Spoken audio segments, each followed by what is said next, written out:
Oke, selamat pagi ya, teman-teman pencinta Prodesina Live. Akhirnya kita masuk lagi ke acara yang mungkin teman-teman sudah nanti-nantikan. Kita udah berminggu-minggu ya kita sharing terus, sharing ilmu, dan mungkin mudah-mudahan bisa berguna. Dan mungkin kalian juga menunggu-nunggu setiap minggu apalagi ya. Nah ini kebetulan kalau minggu lalu saya cerita tentang bagaimana cara berpikir ala desainer ya, namanya design thinking. Nah saat ini Mas Dipto punya materi yang cukup menarik buat saya. Kadang-kadang kita nggak terlalu aware pengaruhnya apa sih, tapi ternyata pengaruhnya besar. Yaitu kita bicara tentang warna, ya. Nah warna ini ya di sekeliling kita selalu dikelilingi oleh warna-warna yang kadang-kadang kita nggak aware bahwa ini apa sih maksudnya apa. Nah ternyata warna itu punya peranan penting di dunia desain. Saya nggak mau cerita lebih banyak lagi karena itu materinya Mas Dipto. Jadi nanti silakan Mas Dipto, kita akan mendengarkan paparannya seperti apa. Oke Mas, silakan Mas. Ya, selamat pagi viewers Prodesina. Saya berharap semuanya baik-baik saja, meskipun sekarang baru saja kita dengar ya ada Gunung Semeru meletus, tapi sekarang harapannya sudah lebih baik. Dan benar hari ini kita mau bicara warna, jadi saya jadi ingat film tuh AADC, kalau ini AADW gitu. Ada apa dengan warna? Boleh juga. Warna aja kok diomongin. Iya kadang-kadang begitu. Itulah designers ya kita ini, dan kami memang berharap pecinta dunia desain dan juga mungkin teman-teman adik-adik kita yang masih SMA yang mungkin bingung mau pilih jurusan apa, industrial design atau desain produk industri bisa salah satu pilihan lah yang menarik. Jadi mungkin video-video ini akan menjadi video pengantar ya, mengenal dunia apa sih yang akan dilalui kalau teman-teman belajar di sekolah desain. Ya. Oke, boleh saya share materi saya? Silakan Mas, silakan. Kita udah nggak sabar nunggu nih. Oke, jadi AADW ya. Ada apa dengan warna? Teori warna. Hari ini kita bicara tentang warna. Ya. Nah, ini adalah orang yang namanya Brewster. Di tahun 1831 dia yang pertama kali menelurkan sistem warna ini atau skema warna ini. Jadi pada saat itu beliau menyebutkan bahwa di dunia ini ada warna dasar atau warna primer, yaitu warna merah, kuning, biru yang tidak bisa diciptakan dengan mencampurkan warna-warna lain. Jadi memang ini dasarnya sebuah warna, merah, kuning, biru. Kemudian beliau juga menyebutkan setelah itu ada yang namanya warna sekunder, yaitu percampuran antara warna-warna dasar tadi. Kalau merah dengan kuning jadi jingga atau oranye, kuning dengan biru jadi hijau, merah dengan biru menjadi ungu. Nah, itu warna sekunder. Setelah itu ada warna tersier, yaitu warna primer dicampur dengan warna sekunder. Itu terlihat dengan angka-angka yang ada di lingkaran warna itu. Yang satu warna primer, nomor 2 itu warna sekunder, nomor 3 itu warna tersier, dan yang keempat yang di tengah itu warna netral, itu hampir hitam gitu. Itu apabila warna primer merah, kuning, biru itu dicampur dengan perbandingan 1:1 semuanya, itu akan menghasilkan warna netral yang disebut ke arah hitam di tengah. Itu tahun 1831 beliau sudah men-state ini. Dan di lingkaran yang kanan atas yang arah dari merah ke arah hijau muda itu disebut warna hangat atau warm color. Kemudian yang di kiri bawah itu yang disebut dengan cool color. Jadi hijau tua ke arah merah tua itu lebih dingin sifat. Ini oleh Brewster tahun 1831. Kemudian di tahun 1905 Albert Henry Mansell itu melengkapi apa yang Brewster sebutkan tadi. Dia orang Amerika, kelahiran tahun 1858, dan dia seorang artis juga, seorang dosen. Dan dia banyak invensinya juga banyak. Nah, dia membagi atas 3 bagian, Ya, lihat gambar yang di kiri atas.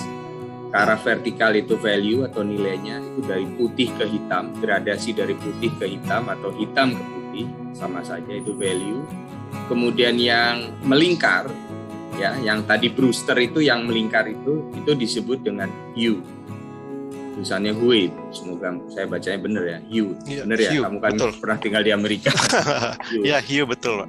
Nah, ini yang melingkar. Jadi itu yang melingkar adalah yang tadi punyanya Brewster. Kemudian gradasi antara value ke arah hue itu disebut chroma. Jadi dari warna putih misalnya atau dari abu-abu dalam gambar ini kelihatan itu bergradasi sampai terus tak terhingga ya, itu bisa 12 nomor, itu menjadikan gradasi chroma. Jadi Mansell membuat color system dengan tampilan skema seperti ini. Jadi kalau kita sering beli kamera mungkin atau beli optik, kadang-kadang ada istilah chroma, ada istilah hue, ada value, itu berasal dari teori warna atau skema warna yang diciptakan oleh Albert Henry Mansell di tahun 1905. Nah, kalau digambarkan secara grafik yang lengkap ya kira-kira seperti ini. Jadi tadi 3 aksis value, lingkaran hue, kemudian garis yang mendatar chroma itu kalau dicoba divisualisasikan secara lengkap kira-kira tampilannya seperti ini. Mungkin menjadi lebih mudah. Nah, yang kita lihat sekarang yang aksis di tengah yang vertikal ya, yang value itu paling atas itu kalau satu warna chroma yang cenderung putih ke arah tinting gitu, tint color, itu kita sebutnya dengan pastel. Jadi warna apa yang mengandung keputih-putihan itu di bahasa sehari-hari kita kenal dengan pastel. Kemudian yang paling bawah ke arah gelap itu shade atau seperti tertutup bayangan, dan diantaranya disebut dengan tone. Saya jarang dengar istilah tone, tapi ini menunjukkan value daripada sebuah warna. Kemudian kalau aksis chromanya itu kita menyusun satu susunan lengkap atau satu sumbu yang ke arah keluar itu jari-jarinya gitu, itu kita menyebutnya dengan monochromatic. Jadi kalau ada susunan warna yang terdiri atas merah pink cerah paling pinggir, kemudian pink agak sedikit pudar, pinknya ke arah abu-abu, itu kombinasi warnanya dalam dunia desain kita sebut dengan monochromatic. Kemudian kalau di lingkaran chroma itu warna itu berseberangan, itu kita sebut kontras. Jadi yang kiri itu kalau misalnya kuning dikombinasi dengan biru, itu kontras. Hasilnya warnanya hampir berseberangan, bisa berseberangan betul-betul 180 derajat, satu garis lurus, atau ya agak sedikit nyimpang kiri kanan sedikit, itu masih dianggap kontras. Nah, tadi di lingkaran warna Brewster, yang kanan itu yang warm color, yang kiri itu yang warm color, yang kanan itu yang full color. Itu juga terlihat di sini. Jadi ini adalah visualisasi dari gambar skema yang slide sebelumnya. Kita coba dilihat kalau ditaruh semua, dan ini sebetulnya tak terhingga ya, bisa dicacah makin rapat gitu. Jadi warna itu sangat banyak sekali. Ya, saya lanjut boleh Bang? Silakan Mas. Baik. Nah, kemudian kita kenal juga istilahnya warna metalik. Jadi tadi kalau warna tadi kan warna yang plain ya, artinya ada warna yang dicampur dengan unsur metal, sehingga yaitu yang sebelah kiri, kotak kiri itu ada unsur bronze, ada kuningan, ada gold, ada silver. Itu semua dari, kalau di dulu kita belajar kimia itu di daerah logam ya. Itu dicampurkan sehingga menghasilkan warna-warna chroma tadi, yang chroma yang kita itu dicampur metalik menjadi seperti gambar yang di sebelah kanan. Jadi ada yang memang dicampur dengan unsur metalik, ada yang dicampur serbuk metalik. Kalau di mobil kita bisa lihat tuh serbuknya pigmen sprinkle-nya itu kelihatan dari yang halus sampai kasar. Kalau halus kita sebutnya pearl, tapi kalau kasar kita sebut metalik.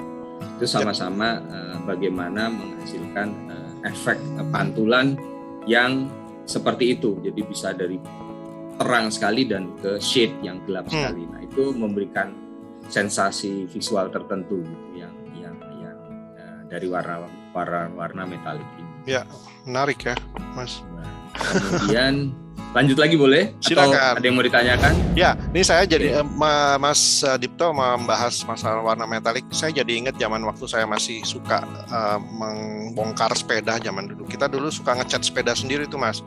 Nah, salah satu cat yang kita populer pada saat itu namanya candy tone. Nah, candy tone ini mengingatkan saya pada warna-warna candy tone. Candy tone itu adalah warna metalik, base-nya, kemudian di atasnya on top of warna metalik itu warna yang benarnya, warna pilihan kita biru, hijau, tapi dia bening. Jadi ada coatingnya di atas, bawahnya itu adalah warna metalik. Metaliknya biasanya silver ya. Sehingga itu menghasilkan kayak permen, tapi permennya iya. Gitu. Permen yang bening tuh apa ya namanya? Iya, permen Fox. Iya, kayak gitu. Nah, itu dulu saya ingat, ini candy tone, hasilnya tuh kayak metalik, benar bagus. Nah, ini paparan Mas Dipto mengingatkan saya pada ingatan tersebut masa-masa waktu saya masih kuliah dulu. Jadi di bawahnya warna metalik dikasih coating nuansa biru misalnya. Iya, jadi birunya transparan menjadi kayak permen Fox. Iya, betul. Ya, itu zaman dulu. Jadi ini mengingatkan saya kembali. Menarik sekali. Relevan. Itu warna juga tuh. Ya, monggo Mas, silakan dilanjutkan. Ya, siap. Kita lanjut ya. Nah, yang selanjutnya yang fluoresen, yang berpendar. Jadi warna-warna yang berpendar ini atau fluoresen itu memang dia memantulkan lebih banyak. Kita tahu kan ya, warna matahari yang putih itu kan sebetulnya terdiri atas gradasi yang biasa kita lihat di pelangi ya, Meiji-ku, Hibiniu ya, merah, tinggal, ungu, hijau, biru, ungu. Nah, si fluoresen ini sendiri memantulkan lebih kuat, tergantung kalau dia kuning ya atau ungu, dia memantulkan warna violet lebih kuat daripada yang lain gitu. Jadi itu yang menjadikan dia berpendar seperti, kan kita suka bilang stabilo apa tuh yang kuning. Iya, itu. Betul. Nah, itu warna neon itu. Itu betul. Memang intensitasnya dinaikkan. Nah, mengenai warna itu sebetulnya apa sih? Nah, itu mungkin saya coba jelaskan di slide selanjutnya. Nah, warna itu sebetulnya gelombang. Jadi gelombang elektromagnetik ya. Jadi dia itu punya, namanya gelombang itu kan punya frekuensi ya, punya amplitudo dan punya panjang gelombang atau lambda. Satu panjang gelombang itu satu cycle itu S itu disebut panjang gelombang, dan kerapatannya itu membedakan panjang gelombangnya atau frekuensinya. Nah, dalam hal ini bisa kita lihat ternyata kalau kerapatan gelombangnya itu makin tinggi, itu energinya makin besar. Kita lihat mulai dari kanan atas itu increasing energy. Kalau makin renggang gelombangnya dengan amplitudo yang sama, dia wavelength-nya memanjang, tapi energinya turun. Jadi seperti itu. Nah, di dunia ini semuanya itu adalah gelombang elektromagnetik, diukur dalam ukuran nanometer ya. 1 nano itu kira-kira 1/1000 meter. Jadi rapat sekali 1 nano. Nah, manusia itu hanya bisa lihat gelombang yang di dalam range 380 nanometer sampai 750 nanometer. Di luar itu tidak terlihat. Jadi kita bisa lihat kalau di yang tengah itu ultraviolet, kemudian ada X-ray, ada gamma ray, itu lebih rapat lagi panjang gelombangnya, dan mata kita, reseptor mata kita tidak mampu melihat sinar-sinar atau gelombang itu, gelombang elektromagnetik. Nah, tapi kan tadi disampaikan energinya lebih besar, makanya ultraviolet kalau kelamaan bisa merusak kulit kita. X-ray juga, orang yang bekerja di rumah sakit pasti dia pakai pelindung logam ya, untuk terhindar radiasi, dan malah yang di daerah gamma itu untuk mengobati orang yang sakit kanker, jadi tembakkan ke sel-sel tertentu supaya mati karena energinya memang lebih besar. Tapi yang ke kanan, infrared, kemudian gelombang radio dan sebagainya itu tidak membahayakan kita gitu, karena panjang gelombangnya lebih panjang, itu menyebabkan tidak berbahaya. Nah, artinya sinar yang kita lihat itu adalah gelombang elektromagnetik yang di dalam range 380 Nm sampai 750 Nm yang memantul ke mata kita. Jadi kalau kita sekarang hari-hari bilang, oh coklat tuh warnanya coklat, sebetulnya dia nggak punya warna. Benda yang namanya coklat itu memantulkan frekuensi, mungkin kalau coklat di sini sekitar 700-an nanometer ke mata kita, sehingga kita melihat benda itu coklat. Atau baju, sekarang kamu pakai baju apa nih, merah atau hitam? Merah itu pasti di 750 nanometer. Kita melihat sinar matahari yang memantul ke baju kamu, atau lampu rumah kamu yang mantul ke baju kamu, mengembalikan frekuensi yang merah saja ke mata kamu. Kenapa bisa kita bilang bahwa benda itu tidak berwarna? Kalau misalnya kamu dalam satu ruangan dimatikan semua, tidak ada sumber sinar, maka semua jadi tidak terlihat, nggak punya warna. Ngerti? Jadi itu yang mungkin merubah pandangan bahwa benda itu pada hakikatnya tidak punya warna, tapi dia punya kemampuan memantulkan frekuensi yang ada tertentu yang ada di warna itu kemana. Jadi panjang gelombang tadi menunjukkan warna dari warna ungu paling kiri sampai merah ke kanan. Tapi brightness atau amplitude itu tinggi itu tadi ya, satu cycle itu kan punya amplitude. Amplitude itu menunjukkan brightness atau intensitas dari warna. Jadi itu mungkin yang dimainkan oleh desainer. Makanya kalau kita mau menciptakan atau memodifikasi warna tertentu, kita bisa mainkan sumber sinarnya. Jadi di ruangan itu mungkin terlalu warnanya kalau siang terlalu terang-terang, ya ditutup sedikit aja dengan shading di jendelanya, dikasih kaca velvet atau apa. Itu langsung tone-nya berubah. Nah, yang berubah ada value-nya karena ada digelapin atau apa. Value tadi menurunkan, tadinya mungkin di level chroma yang atas dan sebelah luar ke tepi, dengan dimainin pakai shading dia akan turun dan meredup sehingga lebih nyaman untuk mata yang melihat. Tuh, jadi memainkan sumber cahaya itu jadi hal yang karena kita mengerti bahwa benda itu sebetulnya tidak berwarna. Jadi sumbernya yang kita mainkan sehingga dia akan memberikan pantulan atau frekuensi warnanya berubah menjadi lebih kelabu atau begitu.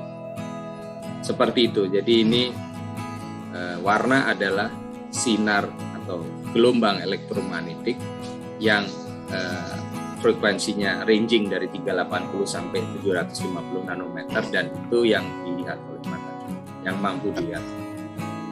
Makanya kalau ada makhluk atau benda yang di luar frekuensi ini perlu alat khusus untuk kita mendeteksinya. Itu kasat mata, sama dengan benda-benda musik itu juga punya frekuensi pribadi yang punya masing-masing. Itu yang kita pun, telinga juga punya range tertentu.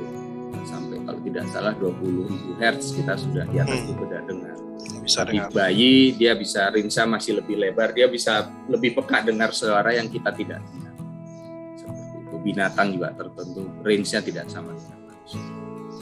Baik, ini agak nyimpang dari warna. Ada yang mau dikonfirmasi atau mau ditambahkan? Oh enggak, lanjut aja Mas. Oke, saya lanjut ya. Nah, terus ngapain desainer ini? Kita ngomong warna kan desainer, kita nggak mau jadi orang fisika ya. Saya nggak ahli di situ. Tapi memang desainer memakai warna untuk membangun emosi atau mood tertentu sesuai dengan tema dari desain produknya. Itu yang relevan hari ini. Hubungannya ada apa dengan warna? Ya itu tadi. Ya, karena kita sebagai desainer, kita mengkomposisikan warna untuk menghasilkan mood tertentu atau emosi. Misalnya apa? Misalnya ini yang paling kiri, wah ini mobil sport ya, bentuknya seperti ini. Nah, warnanya cocok kalau dikasih merah karena sugestinya itu memberi sugesti semangat, energi, agresi. Padahal kalau di fisika tadi merah itu paling kanan, sebetulnya yang wavelength-nya paling panjang, sebetulnya energinya nggak ada. yang paling sedikit. Tapi kalau dari desainer energi yang energik itu ya warna merah, membara karena kita mengasosiasikan dengan api, semangat, panas seperti itu. Jadi merah. Kemudian yang sepatu tengah itu bentuknya sendiri kan boot ya. Bentuknya sendiri sebetulnya maskulin, tapi begitu dikasih warna pastel ini jadi lembut, feminin, yang pakai perempuan gitu. Kalau pakai laki malah malu gitu. Iya betul. Saya mau cerita bahwa bentuk sama warna ini bisa saling kontradiksi. Kalau lihat bentuknya kan bisa kesannya tough ya sepatu boot. Coba ini kalau diwarnain hijau tentara gitu, udah lain feelingnya. Hitam sama hijau atau hasil loreng gitu. Jadi feelingnya beda. Jadi, betul. Ini kekuatan sebuah warna bisa membuat ini jadi feminin. Benar. Kita mungkin malu pakai itu.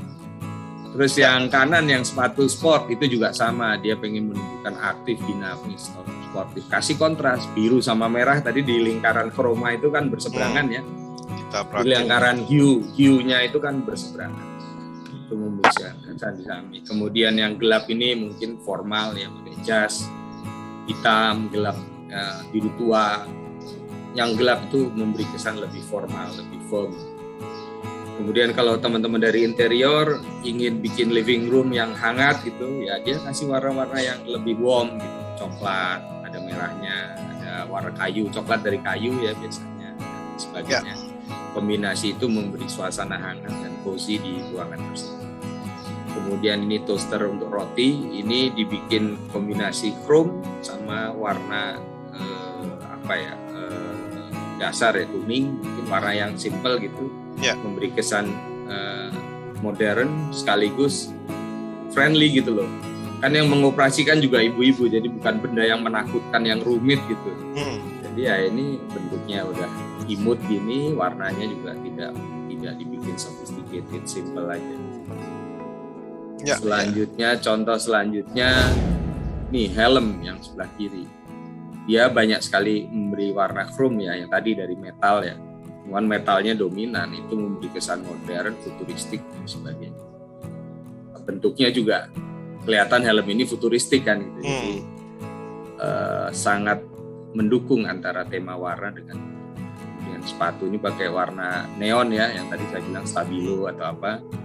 Warna neon ini mungkin memberikan kesan playful, bebas gitu, berani, bebas ya, dan juga menonjol. Jadi orang yang pakai ini pasti bukan orang yang low profile, orang-orang yang suka jadi pusat perhatian atau dia tidak sama sekali tidak nyaman gitu menjadi pusat perhatian.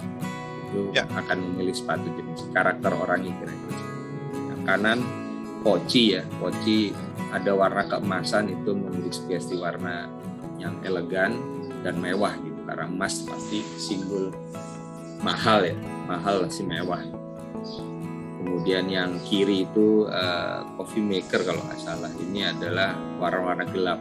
Jadi karena kopi itu identik dengan laki-laki, jadi ya warna ini udah ada metaliknya, ada gelap, maskulin sekali gitu. Jadi warna ini yang dipilih oleh desainer. Kemudian yang terakhir itu adalah warna-warna kontras.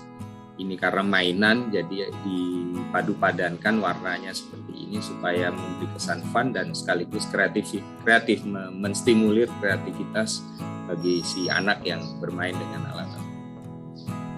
Kira-kira itu ADW hari ini, ada apa dengan warna. Jadi singkat, padat, moga-moga teman-teman cukup mengerti dengan penjelasan. Silakan Bang. Baik, saya nanggepin aja nih sebetulnya. Ini seru banget. Dalam arti kata gini, kadang-kadang kan kita menganggap bahwa warna, apalagi dunia desain produk kan yang penuh dengan pengolahan bentuk gitu ya. Kadang-kadang kita mengenyampingkan masalah warna sebagai atribut tambahan.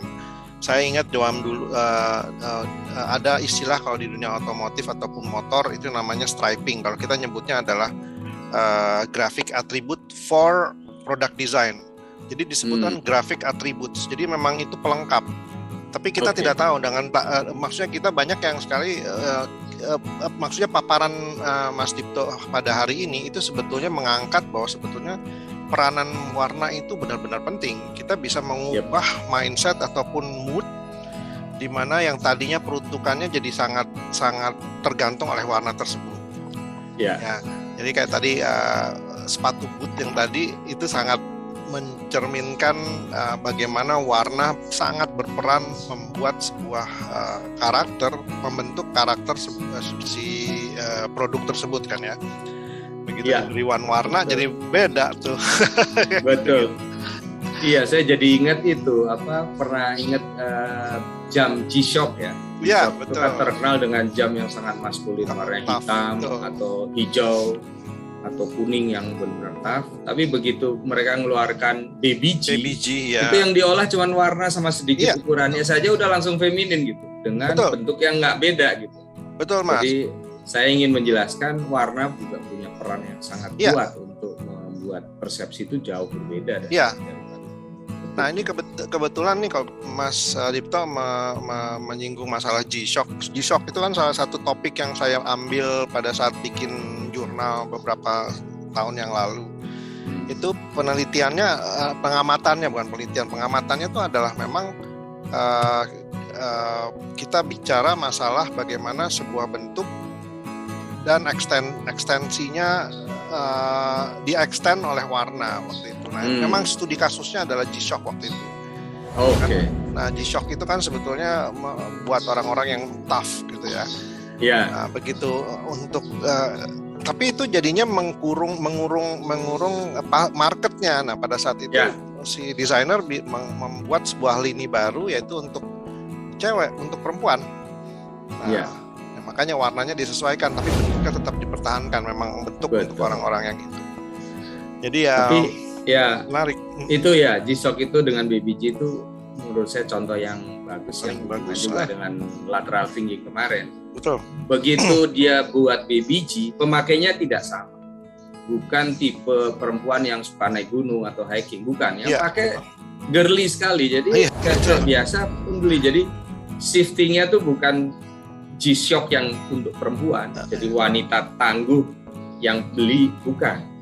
Yang wanita tangguh tetap beli G-Shock yang man-like tadi. Iya, benar. Nah, yang Baby G itu ya cewek-cewek yang jalan-jalan di mall aja pada waktu itu ya, waktu masih muda. Jadi warnanya kayak tadi yang Fox tadi, kayak permen Fox. Jadi bening gitu kan. Benar. Ada candy color. Jadi gelangnya bisa warnanya sangat dipadu-padankan dengan sepatu dia atau baju dia, tas dia gitu. Jadi aksesoris gitu. Betul, jadinya seperti itu. Nah, ini memang kajian yang sangat menarik kalau menurut saya, bagaimana sebuah warna pengolahan kadang-kadang bentuk yang kita anggap kuat pun bisa di switch, di twist hanya dengan keberadaan warna. Mungkin istilahnya bukan hanya ya, dengan kekuatan warna tersebut. Iya. Jadi warna itu sangat kuat, bisa mentwist. Betul. Mindset. Jadi bukan unsur tambahan untuk menyempurnakan, tapi dia bisa mentwist. Contohnya Baby G sama G-Shock. Nah, itu satu hal yang memang secara aklamasi itu disepakati oleh banyak negara. Saya ambil contoh gini ya. Kenapa saya sebutkan demikian? Karena ini sangat terkait dengan budaya juga, Mas. Jadi dalam arti kata gini, saya ambil contoh kalau waktu saya berkunjung ke Thailand. Menurut mereka warna pink itu bukan warna perempuan. Nah, jadi budayanya berbeda lagi nih kita bicara. Betul. Saya ingat waktu saya ke sana, tiba-tiba hampir semua orang tuh banyak yang menggunakan bapak-bapak, kakek-kakek gitu yang petugas gitu pakai kemeja warnanya pink. Saya kan bingung, ini ada apa sih? Kemudian saya tanya ke beberapa orang, ini mereka kan sangat mengagungkan rajanya ya, jadi sangat kuat sama sistem monarki. Nah, si raja ini saya lupa namanya, raja siapa waktu itu, udah meninggal sekarang. Waktu itu rajanya yang motret itu kan. Iya betul. Nah, rajanya ini waktu itu masuk rumah sakit. Bhumibol ya. Bhumibol Adulyadej kalau salah. Iya betul. Nah, itu waktu itu dia lagi masuk rumah sakit dan udah beberapa hari tidak kelihatan. Nah, kemunculan pertama di balkon rumah sakit, dia keluar dan menggunakan baju pink. Kemeja pink. Nah, itu disaksikan oleh rakyatnya semua, karena nih raja ini sangat disayang oleh warga. Itu bentuk apresiasi rakyat terhadap itu, semuanya pakai pink, Mas, dalam seminggu itu. Nah, artinya apa? Itu budaya memang dibentuk dan melewati kesukaan orang terhadap warna juga. Iya. Jadi ini saya mengingatkan bahwa kalau sebagai desainer juga memang kita mesti sangat melengkaitkan dengan budaya yang ada di masyarakat. Walaupun mungkin persepsi kita juga sebagai ini mungkin warnanya warna perempuan. Kita mesti cek dulu nih di negara ini atau di budaya ini seperti apa. Benar. Jadi warna itu sangat erat dengan kearifan lokal ya. Iya, betul.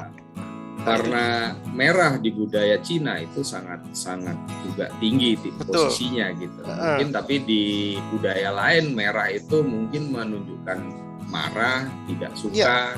Bayangin kalau kita dulu kan diajarin jangan nulis pakai bolpen merah, kamu lagi marah. Iya, nah kayak itu kan ada tabu seperti itu. Tapi betul. Di budaya lain merah berbeda. Warna kemakmuran, mungkin keberuntungan. Iya, betul. Nah, hal kayak gitu. Jadi ini bekal saja dalam konteks teman-teman yang nonton. Memang warna itu punya kekuatan yang memang kita kadang-kadang kita suka menganggap remeh, cuman kadang itu kekuatan yang tidak bisa dianggap remeh sebetulnya. Tapi dia juga punya keterkaitan. Jadi jangan sampai salah juga pada saat kita mendesain barang, memilih warna untuk desain kita. Itu kita mesti kaitkan dengan unsur lokalitasnya. Sehingga nggak salah tuh, tiba-tiba udah diproduksi, tiba-tiba bikin orang nggak mau pakai kan, itu jadinya kerugian. Oke. Gitu kira-kira. Oke, menarik banget ya, Mas. Thank you banget ditambahkan tentang sama-sama. Jadi budaya lokal ya. Siap. Betul. Jadi ini kita akan membahas hal-hal yang lain nanti setelah episode yang menarik pada pagi hari ini. Saya dan Mas Dipto juga mungkin lagi menggodok beberapa konsep acara yang mungkin akan mengundang orang lain, tentunya desainer-desainer yang punya nama ya. Kita belum bisa memastikan kapan, tapi nanti ditunggu aja, pasti banyak hal-hal yang menarik dari Prodesina Live ini. Oke? Siap. Oke. Siap. Ya, kita akan ketemu lagi di episode mendatang. Ya, akan kita usahakan secara konsisten ada terus ya. Sampai jumpa. Ya. Bye-bye. Ya, oke. Bye-bye.